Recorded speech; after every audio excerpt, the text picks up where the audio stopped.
ဇလန်းကတော့နည်းနည်းလေးရှုပ်လာပြီးခင်မွန်းကိုလူဆိုးဆက်သွင်းပြီးလိုင်းပေါ်မှာသာဖွနေတာတကယ်တမ်းသူကအရင်ဖောက်ပြန်တာဆိုပဲခင်မွန်းတွေရဲ့မိသားစုနဲ့လည်းအဆင်မပြေတဲ့အပြင်ဖောက်ပြန်ပြီးကွာရှင်းမယ်အရင်ပြောပြီး3,000ရလို့မှုနဲ့ကွာရှင်းခွင့်အရင်တောင်းတာတယ်နော်အပြိုင်ဖောက်ပြန်ပြီးငွေတောင်းနေတာတောင်သူကလိုင်းပေါ်တက်ပြီးပန်းနုသွေးနိုင်သေးတယ်အမေရငင်းရဲ့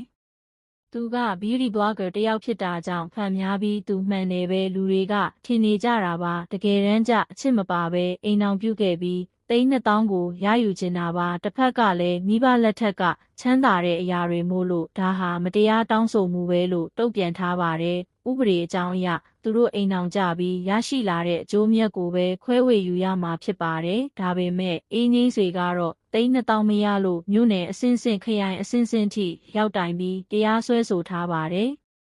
ဒါကိုကြည့်ချင်းအဖြစ်အေးငိမ့်ဆွေဟာငွေကိုရလိုမှုကိုပဲအဓိကထားနေတာသိတာလှပါတယ်